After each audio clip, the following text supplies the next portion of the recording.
لوړه بیه خرڅېدم خو ما سودا ونه کړه په لوړه بیه خرڅېدم خو ما سودا ونه کړه خاوره مې مور وما د مور سره جفا ونه کړه د هغه ملا لمونځ به د سره ما راوګرځاوه د هغه ملا لمونځ به د سره ما راوګرځاوه چې ډېګلې افغانستان د امن دعا ونه کړه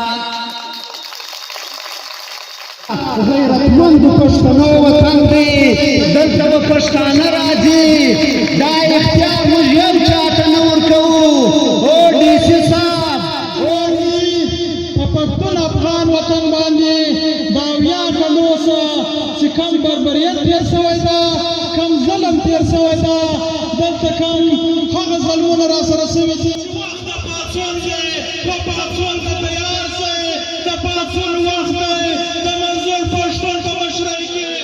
زموږ ژوندي بچي خرڅ شوي دي پر عربو یې خرڅ کړي دي پر امریکونه یې خرڅ کړي دي الله پاک په قرآن مجید کې دا وایي وایي زه د یو قوم حالت تر هغه پورې نه بدلوم چې تر څو پورې هغه قوم خپل حالت په خپله نه کې بدل نو دغه پښتانه مجبوره سول و دغه غورځنګ ته چې دغه ظالم یو جواب غواړي عزیزانو نن ټیم هغه جوش و جذبه لري چې ارمان وانای په لور لایق کمرې مظاهره په لندن په فرانسو په امریکا په لوی افغانستان کې پکېږي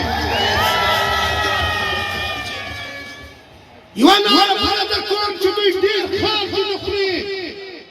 لاربر ډیورنډ نه منو عزیزانو زه دوی ته دا وایم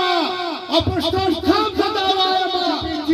نن دا کار وکړئ چې پښتانه یې سره وتړلو په دنیا کې چې پښتانه دي پښتون یو دی پښتون هېڅ یو خیالی نشته